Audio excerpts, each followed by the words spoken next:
So I was wondering what your thoughts were on how boredom shapes creativity, imagination, or resilience. 10 to midday, can't get to OTT. Let's get up the mezcal. Did we peak with the Nokia 3310? Go on, AJ, tell us about your go. dad in a bath. There's no need for a manual anymore, even though collectors still have them. Dream big, and it isn't going to be that way. Life doesn't work out how you expect. Sometimes shit goes south and it goes wrong and everything falls down, and life sucks sometimes. And Runaway Horses is a fucking classic tune. Jeff, put some acid in that water jug and let's see what happens. So What a this time to be alive.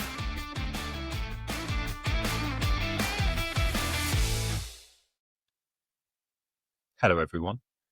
Well, we've had a spectacularly successful first half an hour getting this all working. We've already agreed, despite people writing introductions, we're not going to do them. You're all just going to have to work out who everyone is. So welcome to the first attempt of us to create a podcast, which we've called Last of the Line. And I thought we'd start with, my name is Sam, and we've got Jon somewhere on one of these screens. Just a very brief explanation about why we're doing this. We thought it'd be really fun to make a podcast, not for us, but for our kids to listen to, because for a very long reason, which we're not going to go into on this one, we thought it'd be a really nice thing in years to come for them to come back and listen to and actually hear us all talk as grown-ups. But the first and most important order of the day is, what beers is everyone drinking? And we're going to go first to our correspondent in Germany, Pompey. I am drinking a local beer, one of the 6 original Munich beers from, I can't remember when it was. It was like 13 something or other. It's a Augustina. nice. Nice choice. There you go. All And right. it's a lager beer. A lager beer. What about Samit 2? What have you got? I'm drinking it's unconventional, but I'm drinking a beer made out of grapes. I've gone for the Chardonnay variety. A great beer. Yeah. Excellent. Mr. Jonathan Hunt? Big recommends for this one. This is a Carousel Pilsner by Westbrook Brewery. It's a low carb, low cal, gluten-free beast of a drink Sweet. by a local buddy of mine. Tasty? Tasty stuff. Tasty stuff. And did you brewed that with your homebrew equipment behind you? Yeah, I 3D printed this. Amazing. AJ, did you just bring a vape? No, I have beers. I actually have a little cool bag with Came little prepared. ice packs in to keep it cold. I'm a man of simple tastes. It is just common or garden cooking lager, but it is cold. So that's the crucial element. You don't have a fridge in your house? Why? Not in his bedroom. No. Going camping upstairs. All right. Simon, See, I what weird solved that American problem. beer have you bought for us? I didn't realize this was a requirement until recently, so I didn't do all of my homework, and it's 11:51. So I've got a bottle of water, but I'll go and get something. How about that? I might have a bit of mezcal. How about that? Sure.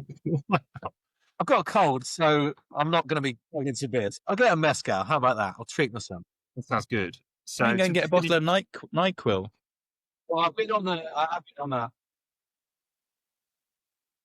10 to midday, can't get to OTT. Let's get up the mezcal. Just get out the mezcal. Just a single shot, though. Let's not go overboard. So I've gone for our favourite beer from our favourite German brewer, Benny the Brewer. That's from Benny. Is that Benny Yeah. the Brewers? That is Benny the Brewer's beer, because John and I said we need an official beer. And, well, I could only think of one brewer that we actually knew. And John then came up with another one. So if you're a beer company watching this, thinking this is terrible, I'll never sponsor this, statistically, one of you will give in and sponsor us. So hopefully it's Western Brook. And if not, we'll ask Benny Let's be honest, Sam. Let's be honest. It'll be beer 52. It always is. the beer 52. Oh, that's All true. that- Then we all can give those- out free coupons, can't we, that people will never use and eventually get annoyed with and cancel. Yes. Sam Brooks is a good hookup. Sam Brooks. Was that a joke? No. A little bit. I've to skip forward to the dad joke section. Oh, okay. That's okay. We'll edit it out. We'll edit it out. Don't worry. We'd also like to a special mention going to our lead sponsor, Chris Horton Personal Training. Chris doesn't know he's a sponsor. He also doesn't even know that this podcast exists. But Chris is a sports therapist, and I got this from the internet. Master personal trainer. Personal trainer. Not a personal trainer, a master personal trainer. He is. He's based in Horsham. He's got 20 years of experience. And he's actually quite a nice bloke. So there you go. Chris Horton Personal Training. He's really hard to find on the internet. You can only find him on Facebook, interestingly. So He doesn't have a website. no. Maybe we can help him with these things. Is that good for him or bad? Has he been focusing so much on his career and training in a gym that he's never seen a computer? Is that an asset? Unclear. No. I just think he picks people up in gyms. So hopefully we'll get him on reasonably soon. So Dutz and I did the same face.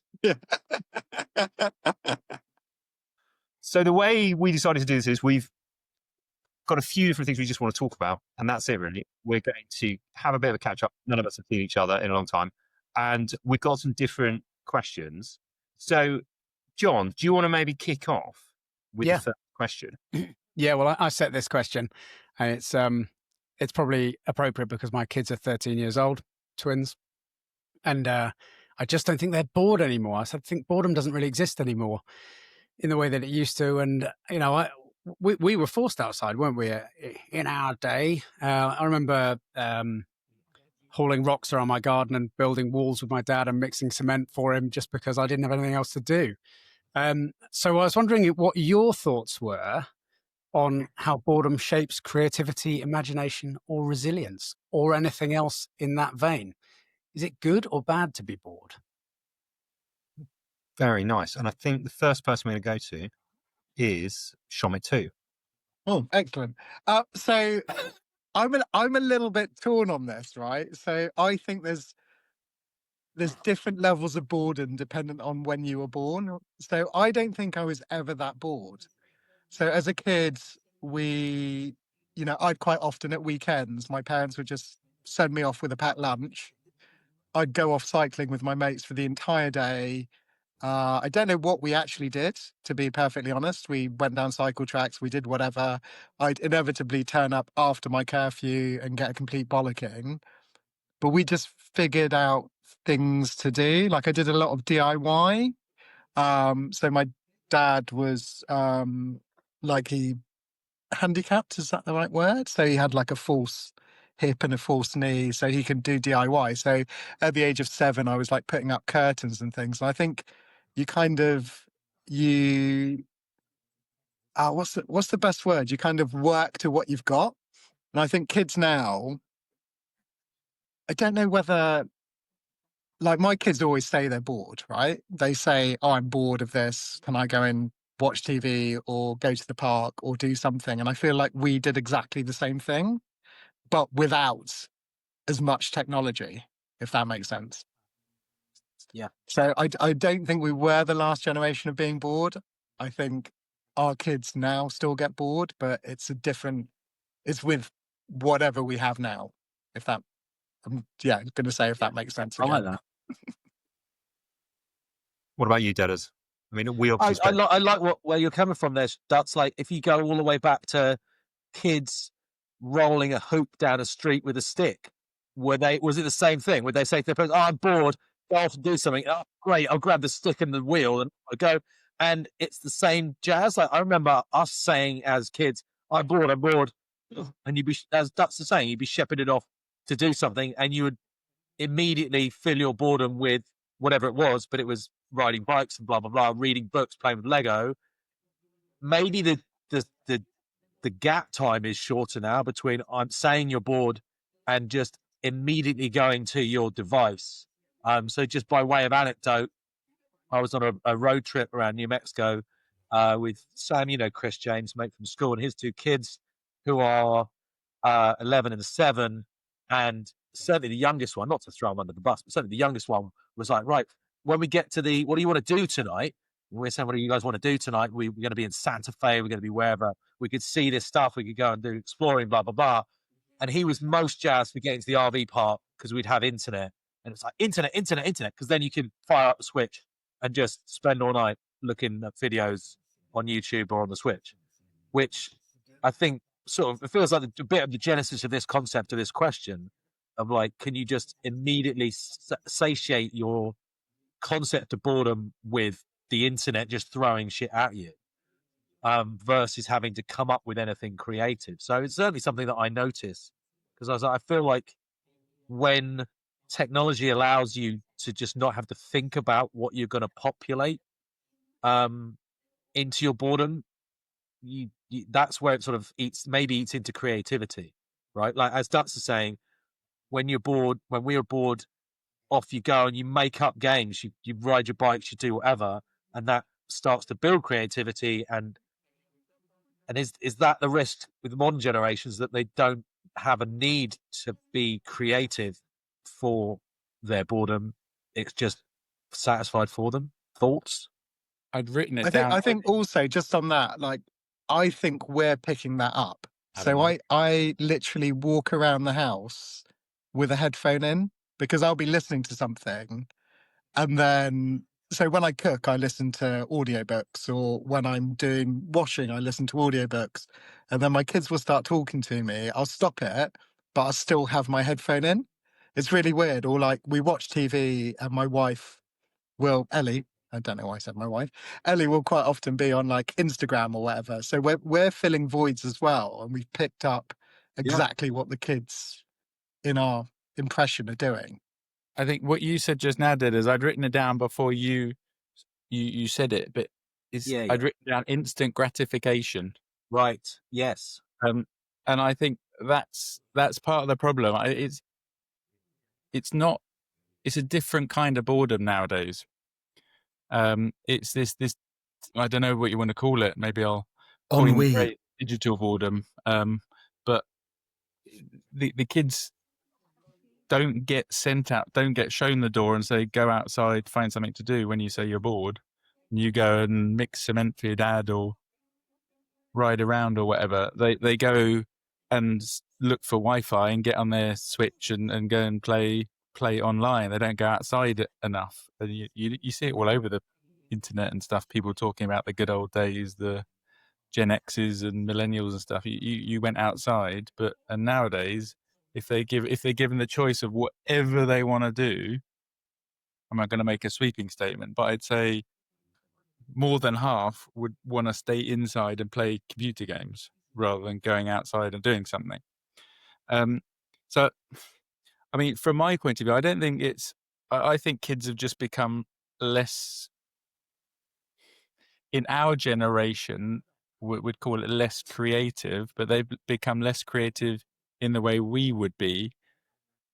But put any one of us on, and I've never played Roblox or Minecraft or whatever, put any one of us with our kids in that, I bet they'd be way more creative at building or doing. I like that. I think so. I don't. I think we'll see as this podcast goes on, quite how we discuss things and how our kids are different to us. But if I have an overarching theme, it's probably going to be that the kids are all right. And I think actually, like every generation of parents has ever been, we have a tendency to worry about them because they're growing up in a different ways in which we did. We don't understand it. I have to say, I don't particularly remember being bored when I was young. Now, that may be, I wasn't like, constantly doing stuff, and may just be my memory fading. But like, I think creatively, you could argue that you need to be bored to be creative. At the same time, Jesus Christ, how much more stuff do they constantly doing on TikTok or whatever? God, I sound old. But you know what I mean? Like, it's, and look, I would also add to this that my kids are 6 and 2, so give me a call in 5 years' time when it's going to be more of an issue. But I sort of feel like, even if they're not bored, does it matter? Like, because then we sort of we learned how to be bored. That's fine, because we were going to be bored at various points in our life. Are they actually going to be bored at any point in their life? Probably not. So does it matter if they don't learn how to be bored? I don't know. Maybe it does, maybe it doesn't, but they'll probably figure it out. I don't know. I sort of feel like it's easy to sort of look at them and say, oh, they don't go outside enough, they don't do X, Y, and Z enough. And for us, that's probably true. But A, is that their fault? They've got the entire world in the palm of their hand. B, is the reason they're not going outside, is it to do with what they've got to do inside, or is it to do with us not letting them? I don't know. Yeah, I was going to say, assumedly, a big part is the nannying state that they've grown up with as regards us, right? Like our generation and generations, half a generation above us, has switched from the such an Americanism, but the latchkey kid concept of like, right, piss off and come back at some point tonight. We've both got to work. To there's paedophiles everywhere. Like you can't walk to school. You can't do this. You can't do that. You got to stay in all the time. That's it, Dedders. We've convinced ourselves that it's a dangerous world out there. Actually, it's no more or less dangerous than it was in terms of physical danger, I would say. Right. It's no more or less dangerous than it was 30 years ago when we were young. Right. But you say that. I mean, I agree with that to a point. But do you think the advent of internet and everything in the palm of your hand has given the people that maybe were a bit curious about it and may not have done stuff in the past the ability to think, oh, there's other people, weirdos like me out there? I'm not going to go down this path, but I'll give that a careful, go. Pompey. You're right. It's an interesting call, but on the other side of it, there's much more surveillance now, right? So yeah, you might find some weirdos out there who are into the same thing if you're one of those weirdos, but also you're being watched at every corner. So, for my money, I think it's a safer place to grow up now because of that. Yeah, I think so. I suppose, I guess an argument is that it just seems scarier because of the disproportionate coverage of negative incidents compared to, back in the day in the 70s or whatever. If some kid got snatched a couple of towns away, you probably didn't hear about it. Now, if some kid gets snatched the other side of the world, you might hear about it. And so you get this perception that there's much more bad out there, but just your filter, or you getting the bad from around the world now, you know? Yeah, so maybe the best thing we could possibly get them to do is scroll fucking YouTube all night. Yeah. Very just like it'd be convenient, wouldn't it?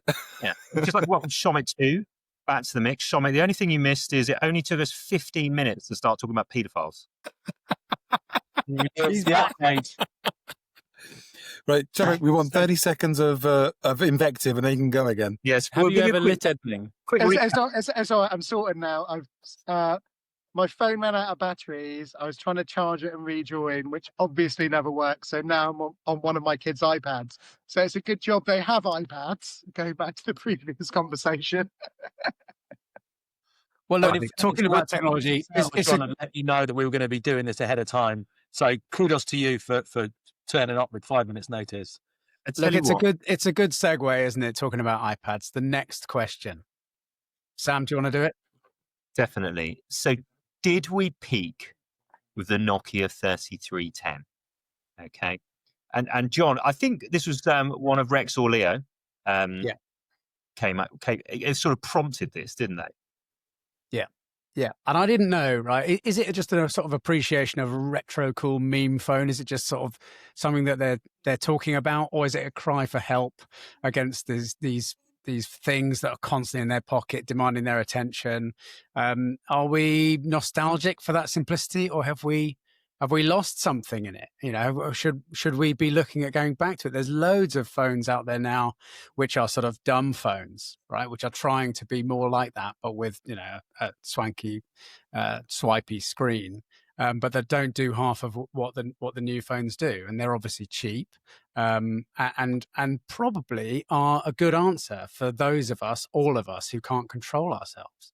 So the question is, did we peak at the 3310? Should we go back to it? Would you go back to it? Can you? Could you? I don't think I could. AJ, I did zero research for this podcast, but I did read something relatively recently where it points out that the kids, and there will be kids about your children's age, Hunty, they actually don't like if you ask them, if you sort of get them on their own and ask them, they actually don't want this sort of social world, the social media world that they live in.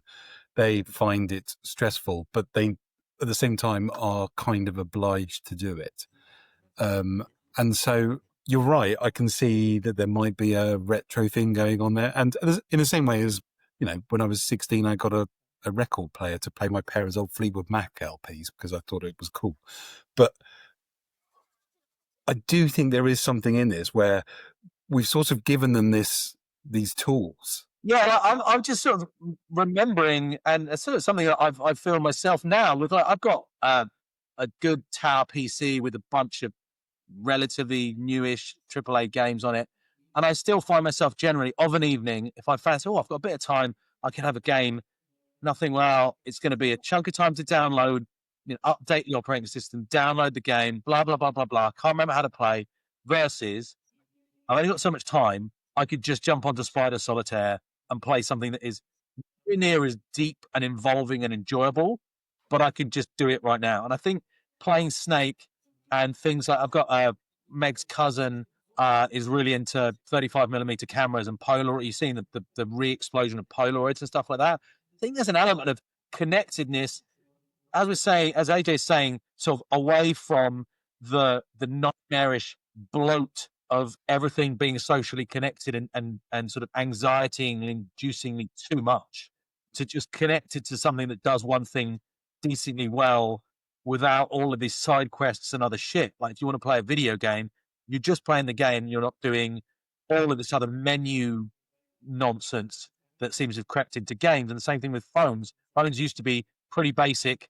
You do the basic thing and maybe you got a game of Snake on it and that's it.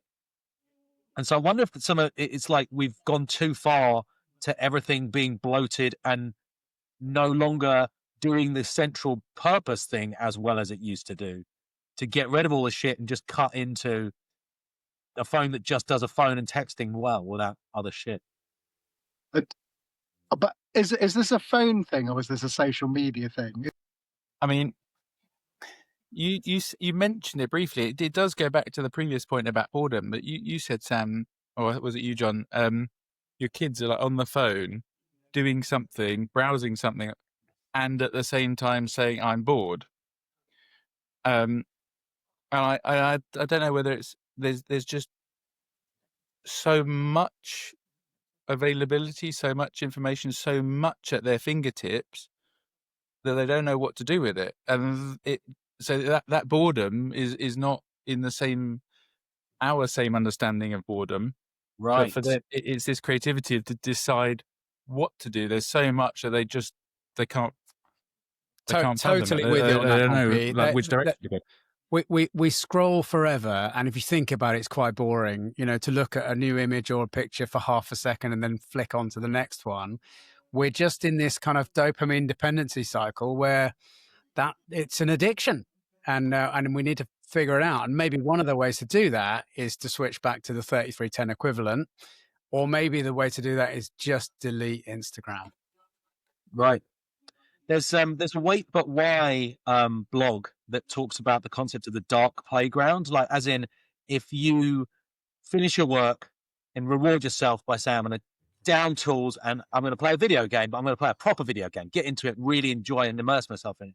And that be just the playground. And the concept of the dark playground is you do sort of diversionary gaming, like Sam's son Dan was doing, where you just sort of flicking around, you're doom scrolling Instagram, or you're flicking around on like a simple game that, if per Pompey's point, you're already mentally exhausted on the doom scroll and the dopamine hit, as John's saying, and you don't really have the bandwidth to go, right, I've got the mental energy to really invest in something that I'm going to enjoy, that's going to give me creative and passion, play the drums or play a proper video game. I'm just going to doom scroll. I wonder if it's an element of that, of the dark playground, where you're just getting sucked into this sadness loop of small dopamine hits, and you've run out of the excess energy to invest in doing something that'd be more fun. But this, it started. I was just trying to think like when this started, and something you said, Hunty, about the endless scrolling. I mean, you remember like in the 90s, people, like, I never had Sky, but people talked about having Sky, and you're just scrolling and scrolling, and people talk about never finding anything to watch. it's along the same lines that there were so many channels that people couldn't decide what to watch. That is and one now for you've a got future so much at episode, your isn't it? fingertips. Yeah. I was going to say, so newsflash for some people, I'm not working at the moment. We'll go into that some other time. But it does mean that I have a lot of time to watch TV, and I've run out of stuff. There's nothing that interests me. I'm literally like scrolling through. We have Netflix, Amazon, Disney, Apple. I'm like, there's nothing here that interests me. I've watched it all. Sure, mate, you're approaching it the wrong way. What you got to do is you got to have a schedule. You've got 9:10, your 3 Frasers start. Sorry, 4 Frasers. That gets you through. That gets you through to 11:10. Then you're into Homes Under the Hammer. Before you know it, you're into an afternoon quiz show zone. Pointless. Kids at home. But you know what, AJ? What you're saying exactly there. You're not talking about this subscription, that subscription. You are watching the 5 channels or whatever, and the basics of what is on every regular terrestrial TV without. It's a really hard thing, right? Because I'm loath to go down the path of saying that choice is bad, because I was listening to a different podcast earlier today where they pointed out that in the 80s, Cannon and Ball used to have 16 million people watching their programs in the 80s because there was nothing else to watch, right? And that's fucking bullshit, right? It's just rubbish. But at the same time, there is something about your choices being narrowed that maybe means that you don't have the ennui in the same way. I don't know. But surely this kind of all tailors into the phone thing, because our choices are infinite, right? Because you've got all of the social media platforms, you've got the internet, you've got Amazon shopping, you pick up your phone and you can find something to do, but just to do it. Like I buy stuff not necessarily because I need it, just because I'm a bit bored. Like, so it's kind of mindful curation or mindful selection versus mindless consumption, right? If you don't think about it, you just drift through any old shit versus, for example, do you guys use Just Watch, the thing where you can like, do you guys actively, when someone says, like, we've got the WhatsApp group about film and TV, when you guys recommend something, I'll often go on Just Watch and stick it on there because I'll forget otherwise. And then you open up all your channels of all your Netflix and whatever, and you're like, what are we going to watch? You browse through, and it's just like you say, a million things of shit. And you just 20 minutes later, you're still on the screens. And I will often go, actually, let's look at Just Watch. Is there anything that I deliberately want to see? Yeah, it's so if Ellie goes out for a night and I'm like, I want to watch a movie tonight because Ellie's out, I actively do it during the day, because otherwise I know that as soon as she leaves the house, I'll spend an hour trying to find something to watch. So I have to find it before she leaves the house, otherwise I'll waste an hour. Is it always Basic Instinct? Yeah, pretty much. That's why his pause button doesn't work anymore. What do you think about this? I refuse to engage with the conceit that we peaked with the 3310, because obviously we peaked at the 70s. There's a picture coming up, isn't there? Right. Look at that. This was that the was peak, a good phone. right? Was that the Matrix phone? This is the Matrix phone. This is why. Close. You're The right. banana Everyone calls phone. it the Matrix phone, but I knew this would come up because I remember when I got it and I queued outside an orange shop in Kingston for a very long time. And then somebody told me it's not the Matrix phone because this is the Matrix phone. That is the Matrix phone, 10. and it's It's so set. much better. Look at it.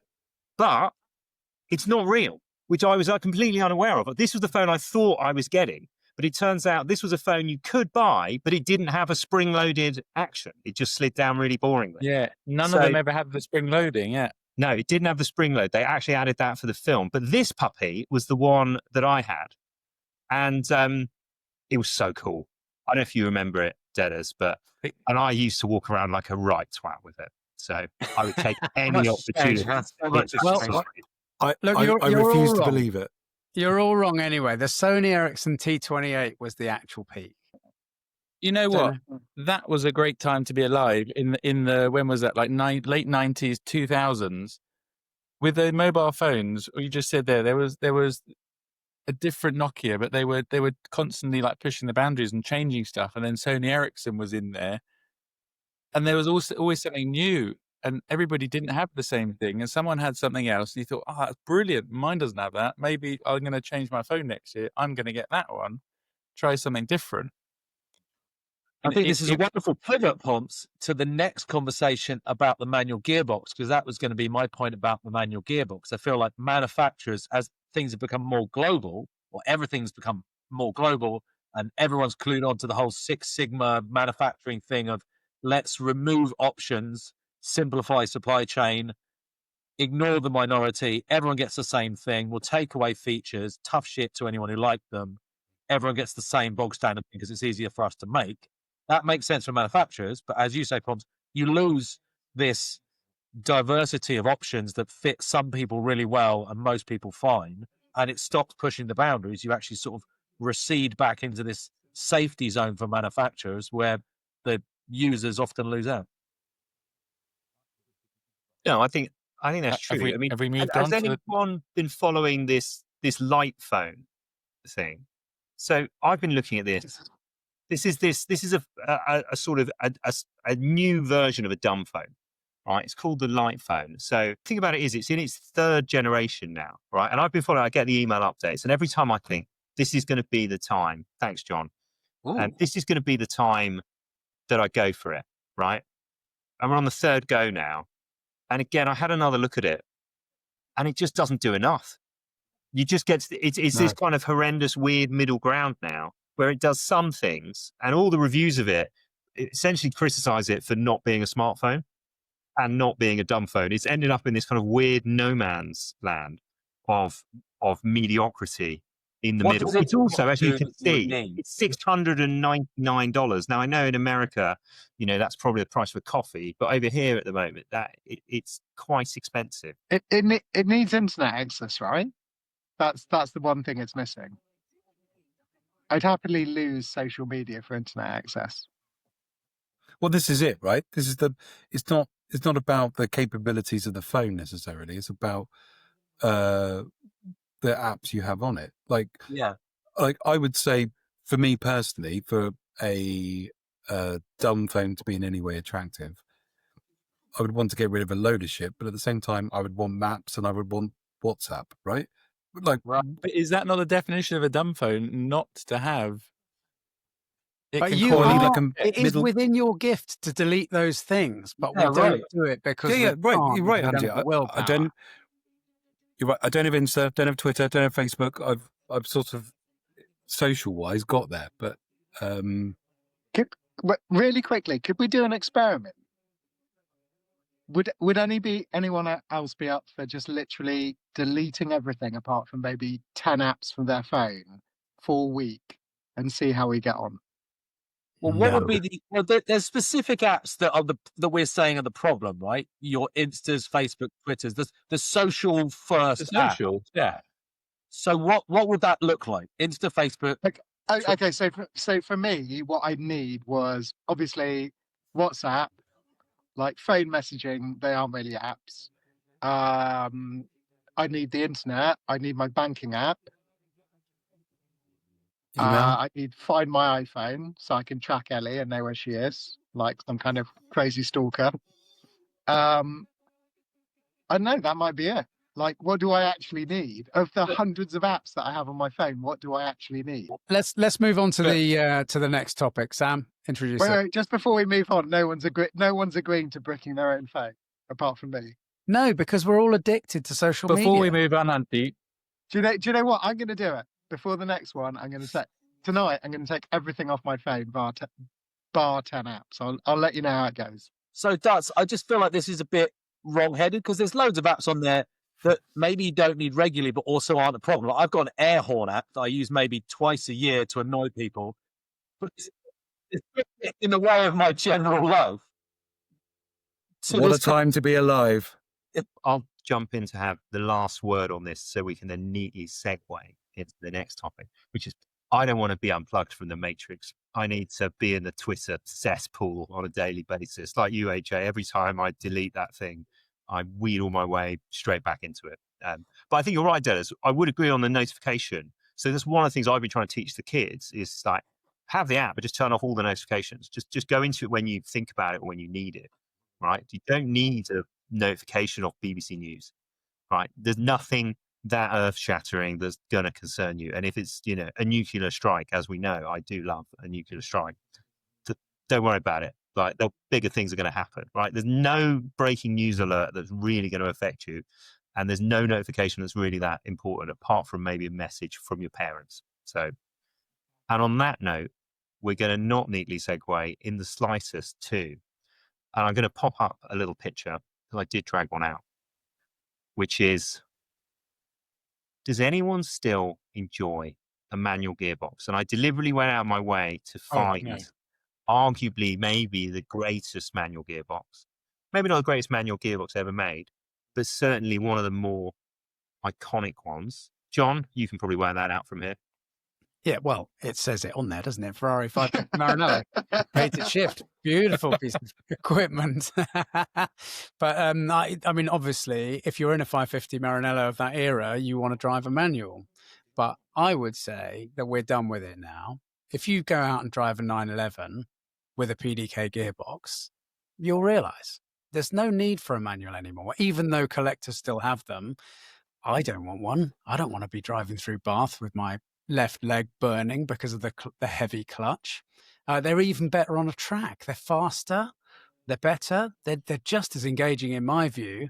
If I was driving a Caterham or a Lotus Exige or something like that, then sure, manual. But it would be for nostalgic reasons. It wouldn't be for speed. It wouldn't be for enjoyment. I think I'm done with manuals. You're done with it. Pompey, you've got your hand up, and well done you for raising your hand. Ducks and Dedders just bombing in whenever they fancy. So I don't know how to raise my hand. You didn't know how to log in either. So it Fuck took a massive stretch to click the big button that says I raise. swear. Yeah.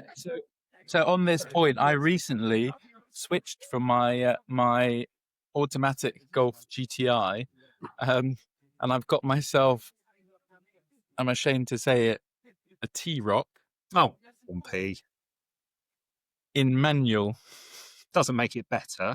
Doesn't make sense either, really. You don't get extra and points. It's purely a financial and an economy choice, because in the UK, I just need something to get from 8 miles from A to B for work. It's certainly not an exciting car. And when I made the switch, I thought, do you know what? For just a bit, manual will be fine. And it's not. I'm over it. I thought it would be okay just for short journeys, but it's a pain, especially with 6 gears nowadays. And it tells you, it suggests to you when you should be shifting gear. I'm literally going probably 1, 2, 3, 4, 5, up to 40 miles an hour. I've changed gear in the space of about 6 or 7 seconds. All speed acceleration pumps. You're not getting to 70 in a T-Roc. But it's not. In 70. It's it's just, and in my left leg's going up and down constantly to try. It's just it's no. It was good back in the day, but nowadays automatics have got so good, like you said, John. That there's no need for a manual anymore. Dedders, your hand been raised. Well done, you. You may proceed. Yeah, I think Hunty's touched on something that for me, it's not binary, at least not yet. I think there's still room for a manual in certain cases, but per Hunty's point, somewhat as a function of how good the automatic option is. So I've got, we had a manual Mini Cooper. Then we had one of the early gen automatic Mini Coopers, and the automatic was just crap. Like, compared to the manual, I live on a really steep hill, so that factors into things in terms of, like, you want tight clutch control. Hold your tongue, Sam. I know there's a whole 20 freaking minute rant you're about to go on there, but like, there's certainly for my immediate A/B comparison of, I love the manual on this small go-kart style car, and I'm used to manuals, to this is my first real introduction to automatics on a small go-kart style car with I thought kind of a crap automatic. I found it to be worse. My control over the rev range is worse. And now we've got a new 2025 Mini Cooper with automatic. The automatic is better than it was, but I'm still noticing a load of downsides, not just with the automatic, but also a lot of the electronic wizardry in terms of auto shut off. Like I'll pull it into the driveway and I've got to nose it right up to the wall. And as I'm getting slow, it will just cut out. And because it's an automatic, I can't put it into neutral and just literally push the car up to the wall anymore. So there's a lot of sort of quality of life things have gotten a bit worse. I realize that I'm edge case, right, with this kind of stuff. And again, this sort of touches back on the whole thing of like, well, if we just make one thing for all of the users, then we don't have to worry about dealing with a different supply chain. But for me, it's worse for these small cars, this kind of use case. I can well imagine that as better automatic tech gets into all cars, maybe this problem goes away. I think it's going to go away anyway, right? Dust? Yeah. I can't put my hand up, so I'm just going to put my hand up. So like I'm with Hunt on automatics. Like I absolutely love driving automatics above having a gearbox. Like occasionally I have issues, particularly around like lower gears, and it just revs ridiculously. But then all automatics come with flappy paddles, or at least the ones I've had, so you can change the gear yourself if you're struggling with it. I think I last drove a manual. Oh no, it was this summer. We had one in Italy. Admittedly, it was like a Ford Tourneo, which is an absolute piece of shit. I'd ordered like a family SUV. They gave me this, and I was just like, I never want to drive a manual again. It was horrendous. The entire experience was horrible. I hated it. And just automatics is just lovely. It just does everything for you. It's like we live in central London, right? The majority, Sam, I know you live near to central London, in the suburbs somewhere. But like the majority of speed limits are 20, right? So you can't ever drive fast. You're just cruising around. And if you, to your example, Pompey, can you imagine being on a clutch, like fucking constantly, all the time in central London? It'd be horrendous. So I'm all for automatics. John? I think that's the point. Depends where you are, but yeah, city driving, no way, never. No, It doesn't work, does it? And look, let me give you some stats that my friend at ChatGPT has given me. In 2023, 29% of cars sold in the UK were manual, right? It's about what you'd expect, isn't it? But it's on the decline. What do you reckon that number is in the US? Dedders, give us. You're our US correspondent. 2%. Yeah, 1%. I gave one. Yes, It the is one. 1%. Ah, 1%. Hell of a market. Manual's dead. 20 years, it's gone. And to an extent, like it's I guess it's worth raising the question of is the cart driving the horse on this one? Like manufacturers, people, like consumers only have so much scope to dictate the market, right? We not much as we'd like to think that the customer's always right. Realistically, if everything that's being sold is an automatic, and as long as automatics aren't terrible, which are obviously not, then you just get an automatic now, right? Like Meg and I both would have preferred a manual for the latest Mini Cooper. Wasn't an option. No, don't do manual. So that's that. but also like is in the US wasn't, and so I might be wrong about this, but as far as I'm aware, automatics were around. Yeah. A lot more. Much more, much earlier. Yeah. Yeah, to the extent that Meg's got an anecdote where she pulled up into a valet bit of a hotel or something with her Honda NSX. This is probably 20 years ago, which was a stick, manual, sorry. And the valet was like, oh my goodness, a girl with a manual. Do you even know how to drive this thing? Kind of chauvinistically. And she was like, do you know how to drive this thing? Like, it's very much not a given that most Americans will, they don't grow up learning to drive a manual. So that dictates that they're not going to go out and buy one, or it's not an open choice for them to look for it in the market, right? Is it like in the UK? Is it two separate licenses? Like, did they have to do a manual test to get a manual license, or is it just one test? In the US, I don't know whether you'd know this or not, but I don't know. I No. mean, I've had to do my US license, but I don't recall it being. I don't recall it being part of it. I did mine with a manual car, but I don't recall. Sorry. It's not because when I did the flight training, somebody only had an automatic license, and I can't remember how it came about, but there was a manual car in the equation, and they asked, "Can I drive it?" And the guy at the DMV just said, "Yeah, you have a license. That's it. You can drive anything you want to." Hunty? Okay. Just expanding on the stats thing, because I was interested to think about when we were learning to drive, which was around, late 90s, 2000s, right? That number in America was 9.7, 10% of US vehicles were manuals. And if you go back to 1980, 35%. So it fell off a cliff. It was there in America. Manuals were there. But I think probably the road network changed that, didn't it? Just straight. Really, Americans are interested in hammering off the red light when it turns green straight for a quarter of a mile. You don't get that same level of driver engagement in a lot of the gridded cities in America. But there's other things as well, Hunty, like cruise control. So I remember when I went to Vegas and we drove to the Grand Canyon. So we got given a car, and it was the first time I ever had a car with cruise control. And it was I was like, what is this thing? I just press these buttons and the car just drives at that speed. It was really confusing, but eventually we got there.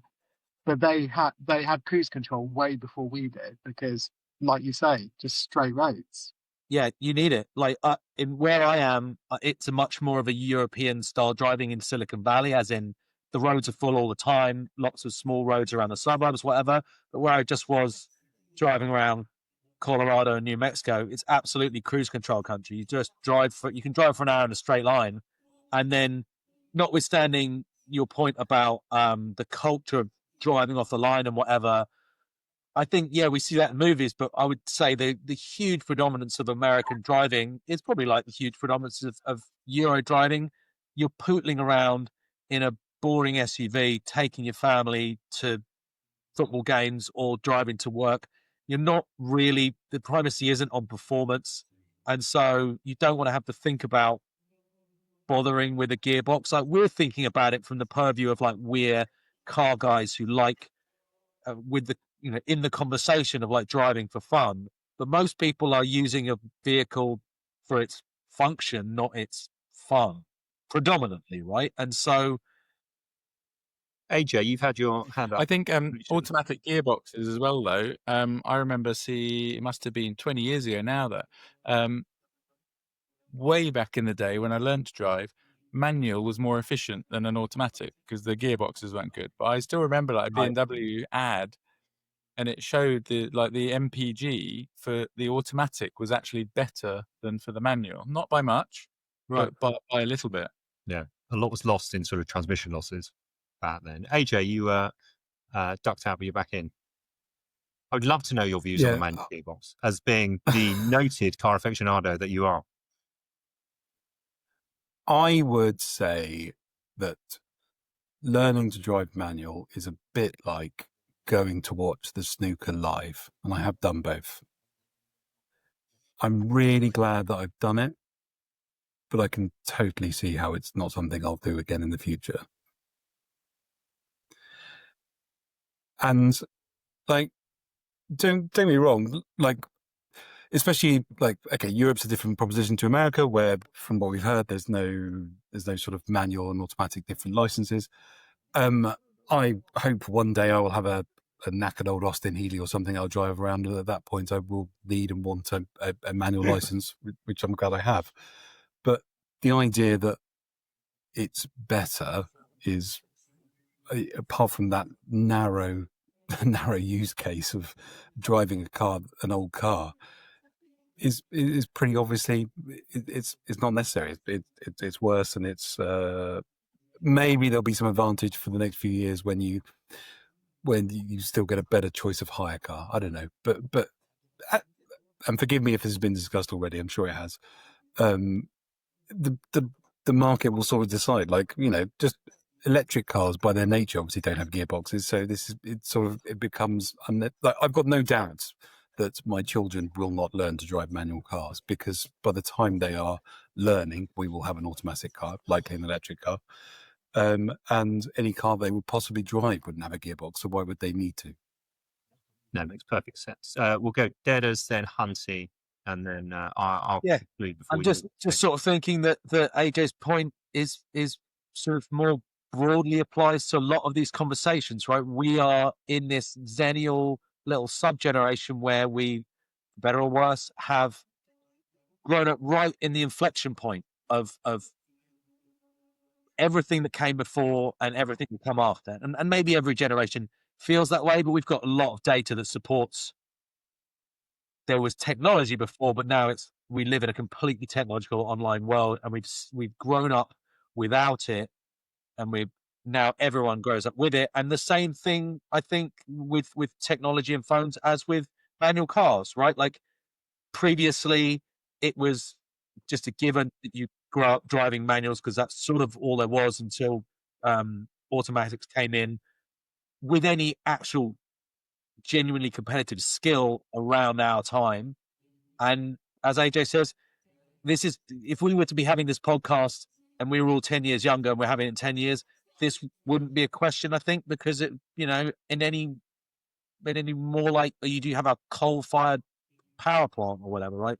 So much technology is just going out the window, and in 10 years, I think there'll just be a non-thing. But some of it comes back though, doesn't it?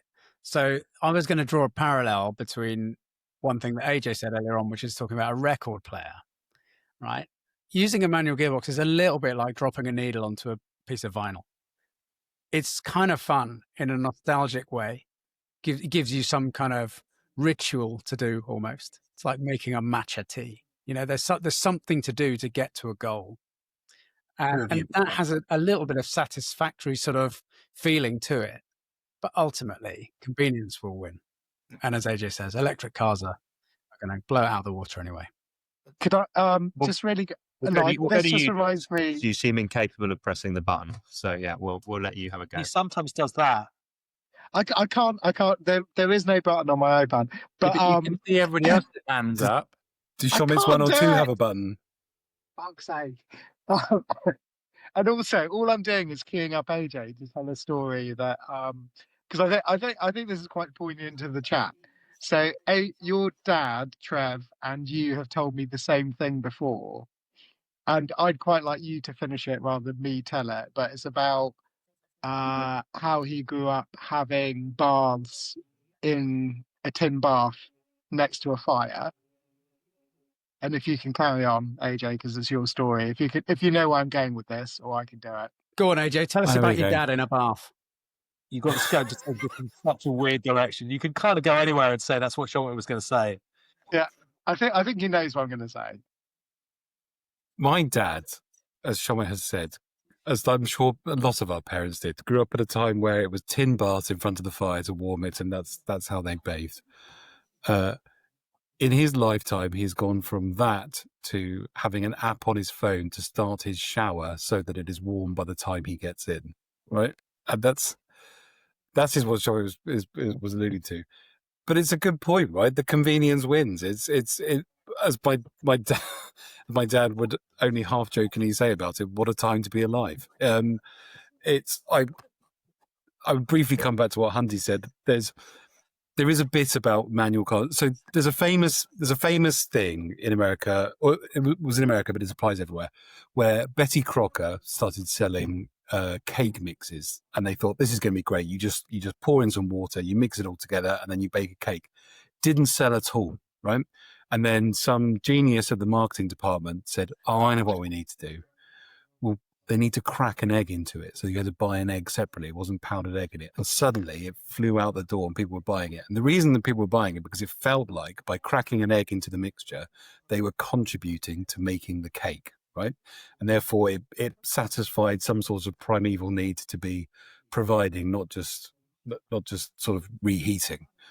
And there's arguably a bit of that with manual gearboxes, where day to day, if you're just poodling around or you're on the motorway, then automatics and your cruise control is what you want. If you are driving a car because you want to drive a car, if that is your thing to do, if you are like John and Sam did on the 500 around the top of Scotland, or if you're driving down those switchbacks in Austria, or whatever the fuck it is, there will be a little bit of you that wants to be in a manual car because it feels a little bit more like you are driving it rather than just steering it. True. That is 100% it. You've nailed it. You've nailed it. Pomps. Well done, Sean. Just to the point that the manuals, whoever is saying it, I mean, yeah, I totally agree. When it gets to my son being in about 12 years time, whenever he's going to start learning to drive, it's going to be electric and automatics and everything else. But I wouldn't make him, but I would certainly strongly encourage him to learn to drive a manual car. Say like in America now, like people who could drive stick, people are pretty. I think they're impressed with them if they can do that, aren't they? Because everybody drives automatics, and it's a unique thing. And it's if it adds a feather to your cap and it a bit unique, or if someone ever a manual car and you can say, I'll have a go in that. I know how to drive it. If it impresses the ladies, Pomps? Sam, what do you think about it? Podcast. Look, obviously, I've been getting increasingly irritated because clearly I'm sad that Pompey, 1, doesn't drive a manual car anymore, and 2, bought a T-Roc. So you're very much. I do drive a manual car. I do. I just counted up. I do drive a manual. No, I know Pompey, you live in Munich and you don't have a BMW. This is outrageous. Absolutely outrageous. I know T-Roc's the English car. T-Roc. Surely it's the Mercedes. I've just been counting up how many manual cars I've owned. I don't live in Stuttgart. Many is the answer. I've slightly lost track. I've ended up at 9, and I feel like I've missed one that wasn't very good. But obviously, I have been the greatest exponent of manual cars, and even I have succumbed to 20-mile-an-hour zones and the fact my left leg now aches in the winter because my knee hurts from all of the gear changes I've done while I've lived in London. So that's the important thing. I think our good friend Adi and I had a chat about this recently, a sort of private chat, because I keep saying to him, I'm like, where you live out in, the sticks, having a manual car's fine, right? But to your point, Dedders, when you're on a hill on a regular basis, or you're sat in a queue of traffic for 45 minutes, or you've just got kids in the back and you need to do something on your phone, you need to reach for something. And so obviously I've made the transition to a very slow automatic, which doesn't even start in first gear. It starts in second gear. It's so slow and lethargic. And I think it's wonderful. I think it's absolutely wonderful. However, of course, I think you're absolutely right, AJ. John and I, if we'd not been in the cars we'd been in when we did the NC 500 all that time ago, it would not have been the same trip, in my opinion, in any way, shape or form. So whilst I remain probably remaining car enthusiast in the group, John, you're just about to squeeze in, I think. I'm done. I'm done to a point. Really am. Because of where I live and the type of driving I do. Is being a car enthusiast based upon the car that you have? No, it's about a feeling, Dutz. It's about a feeling. This way you can't be wrong, correct? It's absolutely wrong. Understanding you own an automatic boat, and I've only owned performance cars. Sure. Yeah, I think Shomik Dutta 1 would have understood me, but this newer iteration, the third version of Shomik Dutta, he would be back. I've gone through 3 iterations during this call. I don't know what will happen after. But I think that allows us. Sam, Yes, Pomps. Just to put you at ease, I'm not going to run through the list, but I have just totted up my cars, and I have had 9 manual cars. There you go. But you did buy a T-Roc, so it's a manual T-Roc. Yeah, that's number 9. To this point, though, I think it's maybe worth raising as the sort of meta point that, like, the background changes, right? As in, when we were having this conversation, were we to have had this conversation 15, 20 years ago, manual or automatic then isn't manual or automatic now. And so it's easy to get sort of dogmatic with your first impressions count problem manuals are great, feeling of driving, automatics shit, no connection, whatever. And then as automatics get much better, you're like, this is no longer the same comparison as we were having before. Like, it's to your point, Hunty, like if you've got a really good automatic and you've got flappy paddle, does it render this kind of conversation almost moot and pushing it into the distance? Pompey, you were saying, when Callum's old enough, I maybe want to learn a manual, so he's got this feather in his cap. I was thinking, well, I know people who can program in Fortran. That's cool for like 7 dudes, but no one else gives a shit.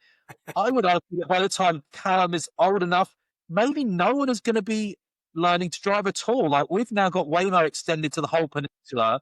So, especially as prices come down, we were talking about this years and years ago before Elon said everything's 5 years away and it was absolute nonsense. But when full self-driving is here, there's the economic case to be made that it won't make sense for you to drive your own car economically compared to just getting an automatic self-driver. Why will people learn to drive at all? That will presumably come, and feasibly there'll be an inflection point where it's not 20 rates years. Rates here are already much lower. That's another topic as well. I mean, We can bank affordability, cost for versus affordability. Poppy, I think for the sake of time, we'll bank that one, because it's important that we move on to perhaps the most exciting section, which has come directly from Jon. And Jon, is the only way we could introduce this, as the title of it is Conspiracy Theory Corner. God knows where this is going to go. All right, here we go then, Let's boys. get straight into it. Strap in, because this first one is wild. If you've heard of it, then keep it to yourself, and we'll let the others understand. No spoilers. No spoilers. But this one actually happened. Or did it? You decide. So picture it. It's the early 1950s. The Cold War is in full swing. Paranoia is the national sport, and America is absolutely convinced that the Russians have discovered something truly terrifying. A new psychological superweapon, brainwashing. There was a general rise of people endorsing communist ideas at the time, and the CIA basically had a meltdown, thinking, oh my God, they've figured out how to control minds. We need to catch up before everyone turns into a Russian. So what did they do? What did the CIA do? They launched a top secret program in order to start brainwashing people. The way they were going to do this was to start drugging innocent people. And I'm not exaggerating. This thing ran for 20 years, from 1953 to 1973, and involved universities, hospitals, prisons, asylums, and random civilians who had absolutely no idea they were taking part. They tested LSD on prisoners, soldiers, students, psychiatric patients, and the general public. They even set up CIA-run brothels in San Francisco, actual brothels that operated, so they could secretly dose customers and watch the results through two-way mirrors. That sub-program was called Operation Midnight Climax, which is both ridiculous and deeply sinister. And the worst part, it wasn't controlled science, it was chaos. There were no ethics boards, no safety protocols, just, Jeff, put some acid in that water jug and let's see what happens. One of the tragic stories was Dr. Frank Olson, a CIA biochemist. He was secretly dosed with LSD by his own colleagues during a retreat, never recovered psychologically, and 9 days later fell or was pushed out of a 13-story hotel window in New York. Official cause, suicide, but his family never believed it. The CIA destroyed most of the files in 1973 when they realized Congress was getting close to uncovering it. But a box of financial records survived, and in 1975, the US Senate held hearings. And that was the moment the public learned that the government really had been trying to develop mind control techniques on its own citizens using LSD. Over to you. What do you reckon? Fuck me, mate. Right, as a starting point, right? If you've made that up, right, bravo. And I hope every time we do this, even if you do make them up, they're that long. They will be. That sophisticated. I've got 10 of these ready to go. Well, I think we're going to go to AJ first. I am not a conspiracy-minded person. I tend to be of the opinion that Most things there's a rational explanation for, and I think I'm going to say it. Occam's razor, the likeliest thing is the true thing. However, I buy this 100% because the CIA, especially in the Cold War, were fucking mad as a box of frogs. Yeah. They were silly as cut snakes. I buy this in its entirety. So AJ's in. AJ's in. Dedders. Well, I know Pompey will come to you next. Apologies.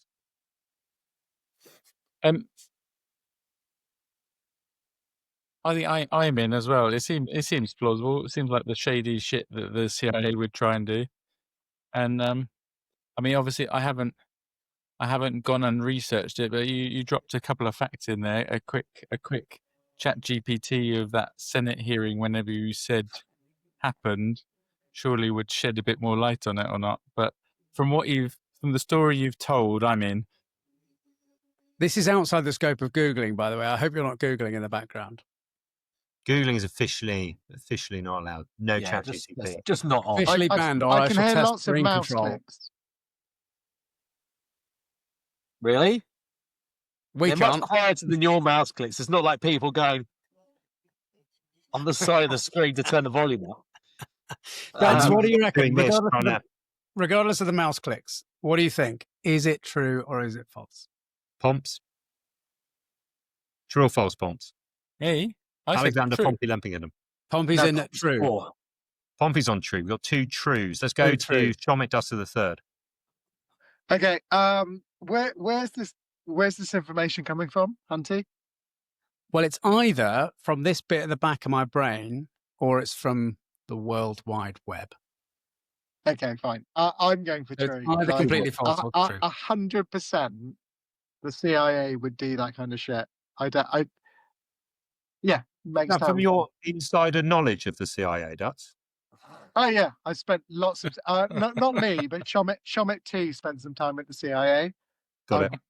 I spoke to him earlier before we crossed over. 100%. Like from all of the internet documentaries I've watched on Netflix, this seems like the shit they do. Sam, what do you think? The only thing that story reminded me of is a film, but the title is eluding me, except I keep trying to think of the title and another title. Every time I think, no, that's not the title, and I come to another title and go, and it keeps going back. I think it was The Men Who Blew Goats, and I'm like, that's not the title. Stare at goats. The stare again. Okay. Yeah, the blowing the goats has come from your brain. Blowing the goats have come from my brain. Something to do with goats, potentially George Clooney. Yeah, it was a John Ronson book. Was a film His major about film. the CIA doing some slightly unusual brainwashing techniques.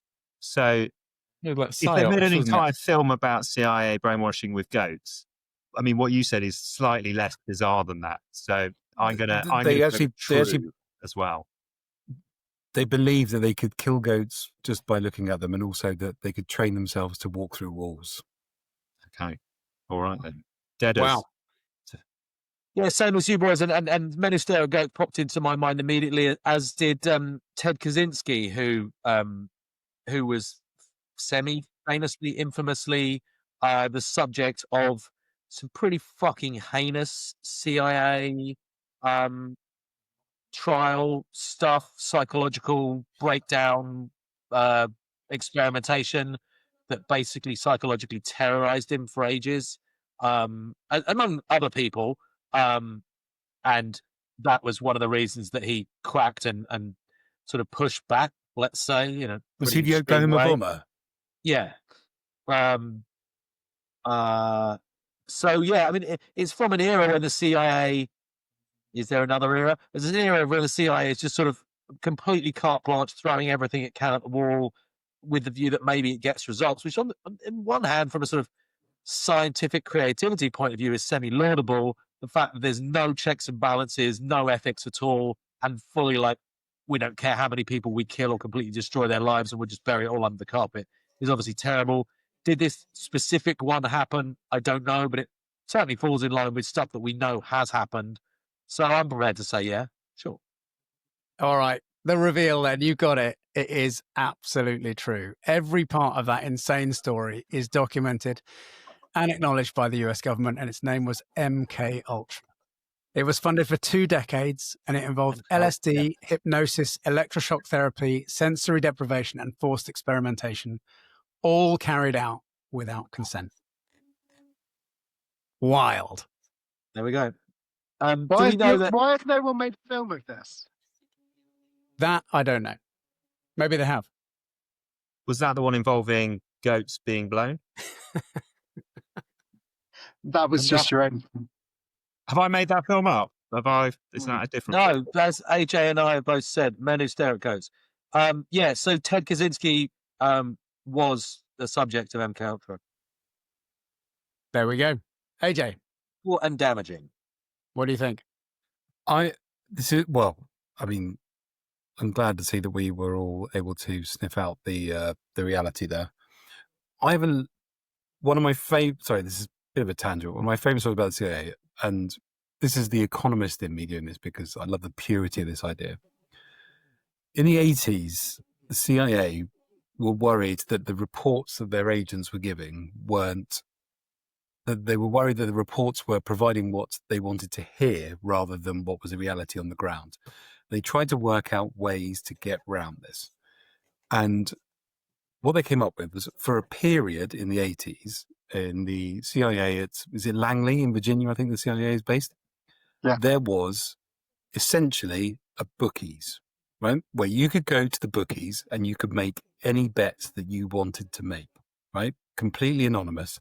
So you could bet on the next world leader to be assassinated. You could bet on the next country to face a coup. You could bet on whoever you thought, where you thought Russian bombs were going to turn up next, or whatever it was. And the idea was that you didn't win actual money. You sort of got credits, and then the people with the most credits at the end of the year got, a car or whatever it was. But the purity of the idea, and I love this, was that by getting people to bet on it, you would be getting their true opinions of what they actually thought was going to happen. So regardless of the reports that were coming in, if you wanted a report that said Gaddafi was going to be killed, well, your agents on the ground would probably come up with a report that said Gaddafi was going to be killed. If you wanted to know if the agents on the ground actually thought that was going to happen, you paid attention to where they were betting. And by using the betting data, they were able to more accurately determine what the true likelihood of things happening was. That's very cool. It's a really neat economics solution to identifying things. I think they stopped it because they realized there was a conflict of interest where people could actually bet on leaders being assassinated and then assassinate them themselves. But This is the CIA after all, yeah. But The that's very CIA cool. never assassinate someone. Was it the CIA who spent ages trying to put explosives in Castro's cigars and stuff like that? That was CIA, wasn't it? Shomit, And it's because they weren't bored. They had all this creativity. Shomit, can you comment? Or Shomit does it too? Can I comment? 3 now. It's wonderful. He's in his pocket full. So I've heard this before.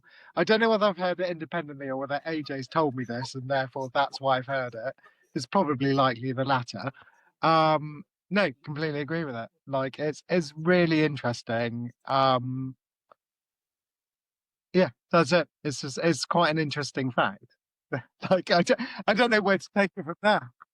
Right. Any more interesting comments to come, or else should we? I think we'll neatly move on. So John has the conspiracy theory corner. Thanks, John. That worked pretty well, I think. I've got a different corner, which we're going to call predictions. So one of the things I've always found fascinating is there's lots of news commentators that make predictions all the time. I don't think there's enough people that hold them to account. So what we're going to play with here is every time we do this, we're going to ask people to make a prediction, right? You've got to make your best guess. It could be on absolutely anything. And over time, we're going to track everyone and how accurate some of those predictions are.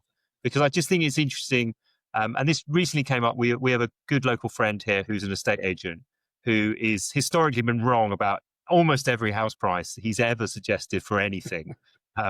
And recently we realized it would have been useful over the last two decades to have probably tracked exactly what he said. So this time we're going to talk about, and I'll flash up a little image. Okay. So let me just get this one up. Here Please be a mobile phone. Please be a what? I think it might be a car if you've read the brief. I mean, I'm sure he's read the brief. I wouldn't be concerned in the slightest that he hasn't. Here we go. So, I think it's going to be a McLaren S1LM. Oh, props! That's amazing. So it's actually not officially a McLaren. Okay, so it's a Gordon Murray Automotive. They're making 5, and they have decided to auction this one off. Okay, so the final one available, they're putting up for auction. It's a McLaren F1, but a modern recreation, right? By the original designer, right? Because Gordon Murray's got his own new car company. He's building his own new cars, and there's 2 things he's launched, but he's effectively rebuilt the F1 in a modern way, and he's only building 5. He's sold 4, and the last one is just going up for auction. Okay. None of those fuddy-duddy old F1s. Ugh. So, of which they didn't make very many. Okay. So the auction goes live in a week, and what we're trying to guess is what's the final hammer price going to be. Okay.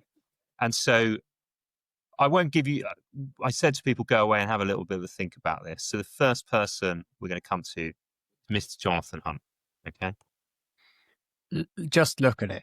It is stunning. It is the most beautiful car to have been built in the modern era, without a shadow of a doubt. The F1 in the first time round was unbelievably cool and outrageous and so expensive that people couldn't buy it. And that's one of the reasons it was so rare. They would have carried on making them, but people weren't buying them because they were just so expensive back then. But look at the appreciation now. There is a track record of people spending insane amounts of money on Gordon Murray's cars, and 20 years later, 10xing, 20xing their values.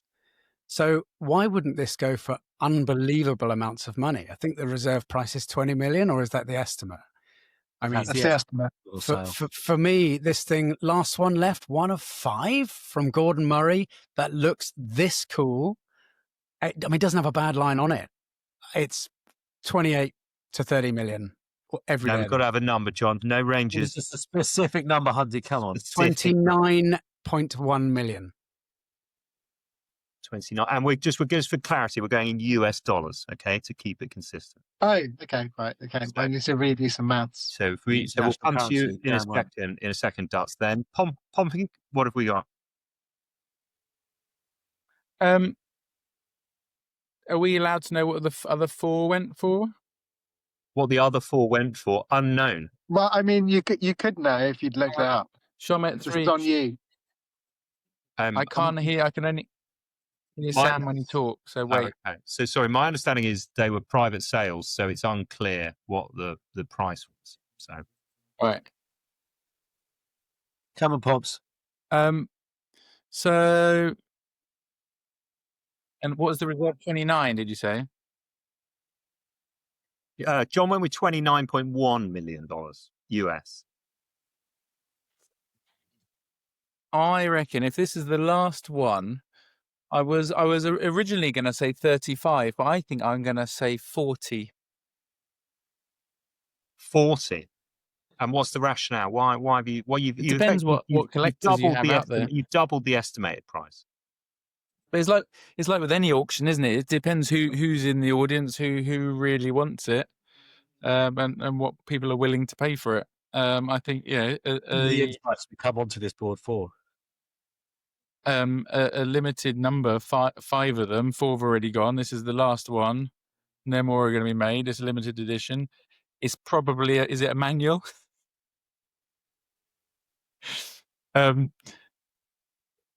But the true collector, it depends. How deep their pockets are. But if they want it, I think I feel like you're just saying words here, Pomps. What's the number? I said a number. What was it? 40 something. I think 40 exactly. 40 exactly. Boom. Dedders, you're up.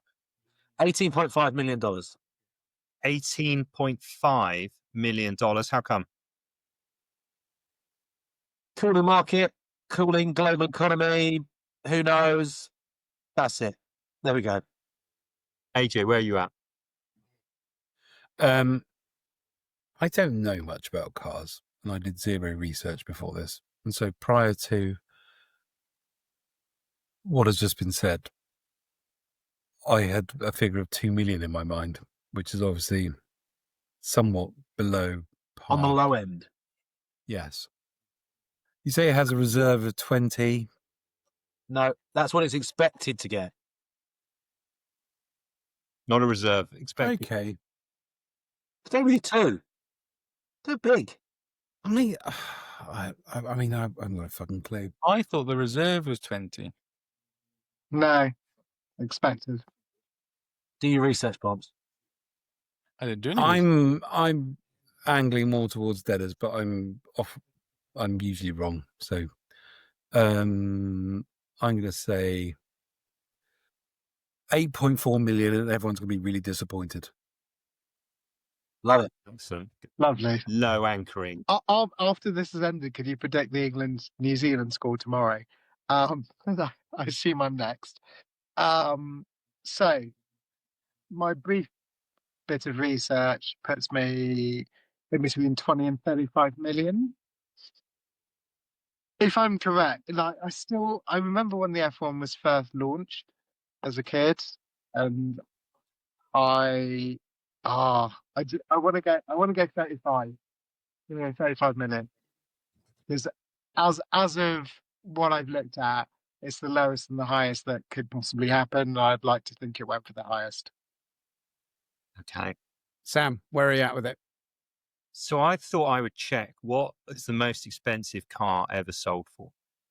142 million. You're exactly right. I know. 1955 Mercedes-Benz 300 SLR. I've done my research as well, Sam.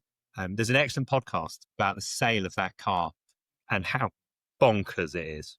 It's brilliant to listen to, and it's all about the chap who was the auctioneer of it and the lengths that he went to get to convince Mercedes to sell it, because it came from the factory, from their own private collection.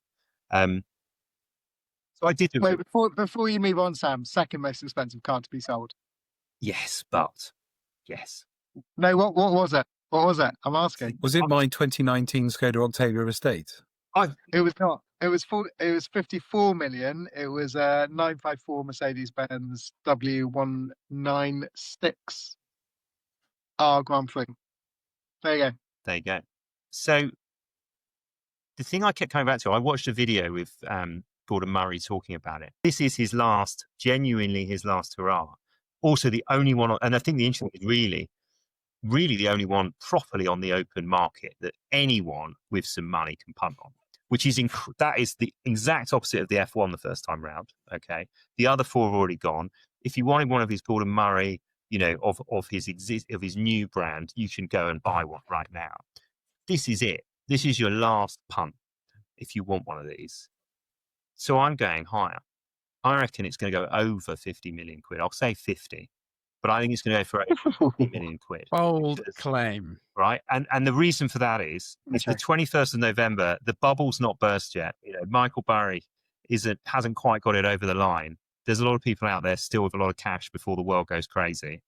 I think Michael Burry, sorry to interrupt, Michael Burry closed his fund today. he did close his fund today, didn't he? So we've only got a few more because days. he doesn't have made declarations, But right? for some AI entrepreneur to go, I'm going to drop 50 million quid on this because I want the last one. So my prediction is it's going to be the most bananas auction there's ever been. So I've recorded the numbers. They'll now go into, and of course, today's cars, right? Next time we do it, it could be, as you said, Dutz, the score in England v New Zealand tomorrow. Okay. Could you recap the money, the people, What's the highest, please? Okay. Yeah. So AJ 8.4 million. Then we have got Dedders 18.5, Jon 29.1, Dutz 35, Pompey 40, me at 50. There we go. Okay. Good spread. There are more billionaires around now than there ever have before. Some of the people I work for are just unbelievably wealthy, to the point where 50 million quid is nothing. So why not? I mean, this really is super unique opportunity. Yeah. You say. Yeah, fair. And that's my point. It's entirely auction room on that day, and wants that car and how much money they've got in their pocket to buy this. It could go for 8 and it could go for 50. But the important thing, I think we all know it's not going for 8. Yeah. I was about to say that. Thank you, AJ. So the important thing is, Pomps, over time, we'll create a prediction index of accuracy of prediction. So, and yeah, AJ and I have gone high and low. So it could end up very badly for us on the long term. So we're going to move on to our final section, which is about music. So, John, do you want to introduce this one? So this is a great one for this podcast because we're here because times are changing, aren't they? It's not going to be Bob Dylan, by the way. I think there is a change in music. Obviously music's changing all the time, but from our era, where fundamentally we were listening to sort of Nirvana and Pearl Jam and people like that, and going all the way back to sort of similar music with Rolling Stones. Things are very different now. It's all K-pop and stuff like that. So I'd like to get my kids to understand the sort of music we listen to and the sort of music we used to listen to and enjoy as kids. I'm probably going to take it all the way back to remind them that music isn't about what's around right now. There's a whole history of it, and you can choose from any of the last 7 decades to get great music. So I'm going to go for Honky Tonk Woman by the Rolling Stones because I think it's got the best intro of any song ever, and it makes you want to turn it up loud. That's mine. Hunty, that's not even the best intro of a Rolling Stones song. It is. I beg to differ, sir. Oh, Gimme Shelter, Gimme Shelter blows it out of the water. Is someone going to compile these and make a little playlist or share them around with links to YouTube's or whatever? It'd be cool I'm making notes as we go. Good lad. So, Honky Tonk Woman, why? Best intro. Well, one, because I want everybody in the world to know how great Rolling Stones were, and I'd never want them to be forgotten. And I just think if there's one song by the Stones where the intro makes you turn it up to maximum volume, it's that. It's so great. Go and listen to it at top volume. It's so brilliant. Okay, let's go to Duts. What we do whenever we go on a road trip, when we leave the house, we have to pick 3 songs each between the 4 of us, and then we'll drive, and that basically kills an hour of the beginning of the road trip, means no screens for the kids. And my first song every time is Belinda Carlisle, Runaway Horses. The reason being, I'm going to get to this. So the reason being is Belinda Carlisle's album I had all the way through school. And I just remember being on the rugby bus on the way home with my CD player, my little Discman. And you kind of get on the bus, everyone will be really excited for the win because we always won. Beat BGS all the time. They were budget as a rugby team. BGS were saints. Don't you say that. And like when we went long, we'd get on the bus, you kind of chat to start with, and everyone would kind of go into their own little cocoons. So after a rugby game, you'd all be like mildly sleepy, you put your headphones on, some people would still be chatting a little bit, people would fall asleep. And I just remember always being like, right, okay, I'll put my Discman on. And one of the first things I'd listen to was the Belinda Carlisle album. It just chilled me out and it was great. And Runaway Horses is a fucking classic tune. My kids love it and they listen to it. Belinda Carlisle chilled me out on the rugby bus. Yep, on the way home. Probably with concussion because they had no concussion protocols back then, which would explain why I am like I am now. Excellent work, mate. Excellent work. Will does also sort of explain the unsuspecting Belinda Carlisle choice, but well played. Excellent. Dedders, over to you. God knows what you're going to pick. Steve Forbert, it isn't going to be that way. No. Talk us through it. Who say that again? Steve who? Steve Forbert, it isn't going to be quiet. So Steve Forbert works as a truck driver in Mississippi, 22 years old. He moved to New York. He's busking on the streets. Age 24, he records his debut album. It's supposed to be one of the best debut albums of all time. And especially per this conversation, in an algorithm feedback loop driven world, there's a million songs about getting drunk in the club, everything's great, you're awesome, you're going to fall in love, you're going to have a fight, you're going to dream big, whatever. Energetic, positive messages. It isn't going to be that way is maybe the only song I'm aware of where it's about how you dream big and it isn't going to be that way. Life doesn't work out how you expect. Sometimes shit goes south and it goes wrong and everything falls down and life sucks sometimes. I don't really know another song that is like that. That's old Steve. Put on Alive on Arrival, or whoever's hosting this, put Alive on Arrival on. Yeah, young guy busking on the street of New York. It isn't going to be that way as one of the most heart-wrenching, depressing, real songs you'll ever hear. It's brilliant. And like I say, I don't know any other song that sort of really covers that message. Whereas I know 6 billion songs that say "Let's get drunk in the club." It's phenomenal. AJ, When we were in our 20s, I don't know if you remember, Jonathan Ross had his radio show on a Saturday morning on Radio 2, which would always be on in my parents' house. And there was one week, every week actually, he always played some David Bowie. And one week, he sort of threw the playlist out the window and played 10, 11 Bowie tracks in a row, played the entirety of the Rise and Fall of Ziggy Stardust, The Spy Over Mars. And I am an enormous Bowie fan. I think he single-handedly made music interesting between the Beatles disbanding and the rise of punk. And I think to this day, he is probably the individual that has the most creative and biggest impact on popular music, not bands, but the individual. And I genuinely thought I was going to, every time we have this question, recommend a Bowie track. But as it turns out, because it's a fucking banger, I'm just going to say Atomic by Blondie.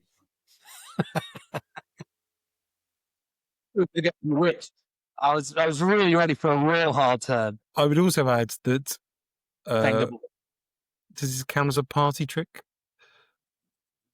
I am able to name all 5 number ones that Bewitched had in the UK.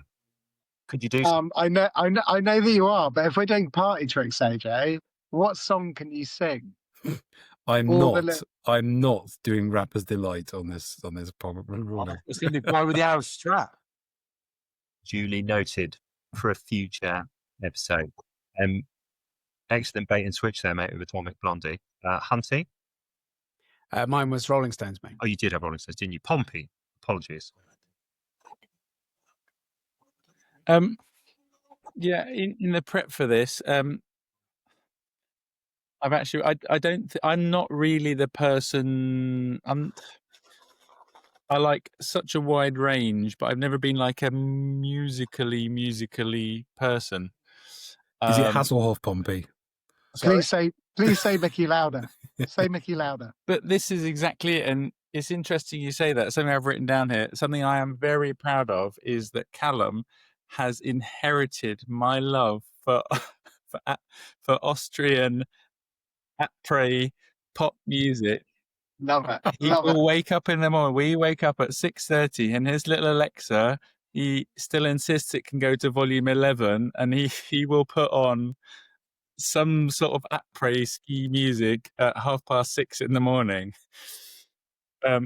It's brilliant. It's so wonderful to see, and I wake up with a smile on my face. It's very Spinal Tap. But in terms of my music tastes, I mean, I've written down some stuff. I just had a look at my Spotify while I was talking about. I've got Neil Diamond and Nirvana, Hilltop Hoods, Yellow Card, Jimmy Eat World, Train, it's all over the place. It entirely depends on mood. But I think something that I always sort of seem to gravitate back to is like teenage, angry, emo-y music. And I can see Hunty nodding, and a story, like something I will never ever forget. I think it was at the O2 festival in Hyde Park, and we were watching Blink 182 or something very, very similar. Bowling for and Soup. A pissed out Hunty Bowling for Soup. turned round to me There and we in the go. drunken state said, "Pompey, I get it. I totally get it now. This is fucking amazing." I think they were And probably so, playing I mean, 1985 it's not anyone. or High School Never Ends or something like that. So perfect. If I had to really pin a song down, I'd probably say The Middle, Jimmy Eat World, which is within that sort of that genre. Yeah. Excellent. AJ, you had a point of order. I'm just slightly disappointed that Pompey didn't go for a song that 12 years ago we were in Jack's Bar in Maribel. They were it may have been a band, it may have been a DJ, I can't remember. But I do remember Johnny Bray running out from inside to outside where we were sat, grabbing Pompey and saying, "Come on, Pompey, this is our song." And it was, I believe, Kids by MGMT. That is a great song, though. It's a great In song. fairness, It's a great song. great song. But it's your song, Pompey. You don't want it to be your song, though, do you? It was at the time, and it still is a great song, but it's not. Is it not still your it's not song? there. I mean, of all of us, Pompey's the only one who has his own song. That's all I'm going to say. That is very true. I mean, yeah. The rest of us are stuck with Elton John's Your Song, of course. But All right, come on, Sam, wrap it up. I What believe have we it got? was you and Max who created it, AJ. sorry, You and Max created it. Did you not? Your My song? song? I'm confused. Pompey, or I say Stompy. Oh, sorry. Yes, absolutely. Yes, yeah. Absolutely. What a song. Right, guys, let's wrap it up. Sam, what's your song to finish up? So one of the things I was very conscious of is that when we wrote the agenda, it would be quite useful every so often to, when I was doing my research, I basically ignored it. But then this one, I actually reread. One song we're trying to get the younger generation to hear, whether they like it or not.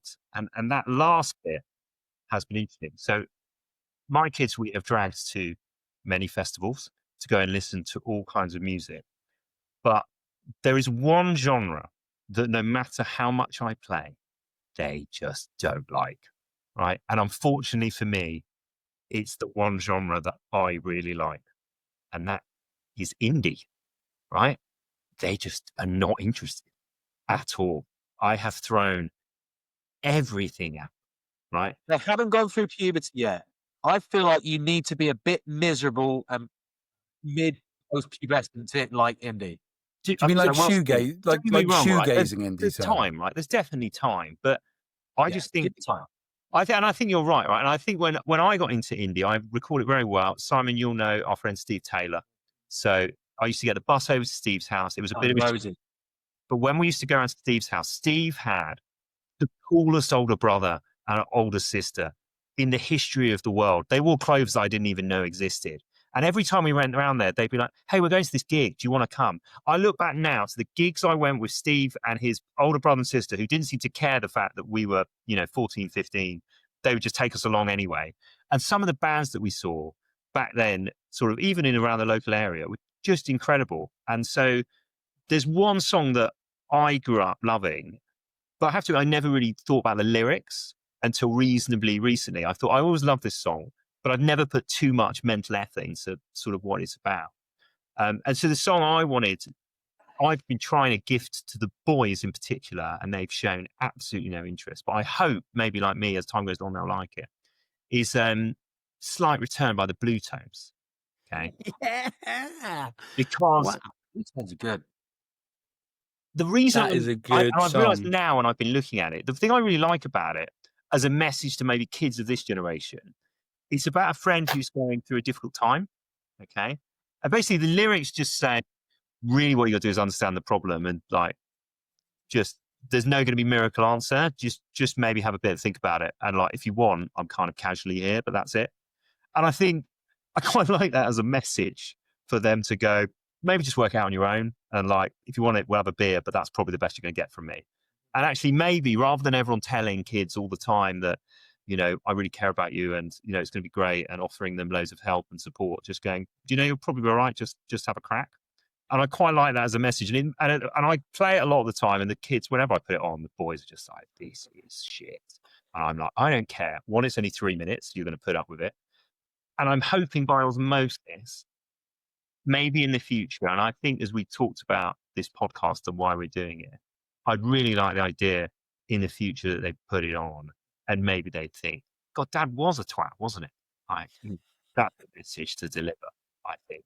And maybe later they go, he was all right, and that's not a terrible song. So yeah, Newton, slight return. Yes, that's. So one of the really interesting things that you've said about that is the actual lyrics of the song. So I remember, so when I was still at uni, my ex-girlfriend said to me, "You seem like the kind of guy who doesn't actually listen to the lyrics of a song." Oof. I was like, "Oh, that's." Do you know what? Brutal, Do you know how? Sorry. That's brutal. Do you know how unbelievably deep. cutting that was? Yeah, it was so cutting at the time, and I was like, as well. "What?" So you've just judged the fact that every song I listen to, I don't take any meaning from it. I just hear a song and that's it. I think, dickhead. yeah, it was a really horrible thing to say, and I absolutely like that stuck with me. Like we're 20 years later. I kind of respect that friend for that level of cutting bad. Yeah, it was horrible. But my point is to you, Sam, is that there are words in songs that are really important, and I really feel like you have to almost teach people to listen to them in a certain way, as opposed to just listen to a song that is fun. So right now my kids are 6 and 8, so they listen to songs, they sing the lyrics, they have no idea what they actually mean, but as they get older, you have to kind of nurture them into realizing that those words actually mean something. And yeah, to your point, absolutely. No, I think you're spot on. Back then, thought it was just a bit of a banger, you know, as Atomic Blondie. But actually, as time's gone on, I've gone, oh, it turns out there was some deeper meaning to that maybe was leaking in by osmosis. And I think it's going to take a long time with them. I've burnt some bridges by playing sort of super furry animals to them. Hey. Blondie's also talking about how her hair is beautiful, mate. So come on. So I think that's probably a good time to wrap things up. I don't think this was as shit as we thought it was going to be. And I think that's the most glowing endorsement that we can have of this as an endeavour. So we found ourselves as really enjoyed that. And we'll look forward to Shamit's already gone. Shamit's gone. He's done. Oh, no, there he is there. Oh, okay. That's fine. My iPad tried to close the conversation. I told it not to. Got it. You know. Got it. So when I say mine, I mean my small child. So we'll look forward to the next episode, potentially the return of Shamit Dusher the Fourth, and hopefully the rest of the gang, and maybe start introducing some of the wider members of the group. But that how much wider? Maybe Beaker. There we go. That was the joke. The end. I mean, the idea that you're going to get him actually on this is obviously ludicrous. But I think it's a target to aim for, isn't it? Even if he only appears as a character, I think it would be worth it. Even if his voice is disguised, one day we will drag Beaker onto this, whether he likes it or not. Right then, chaps, have a good evening and see you on the next episode.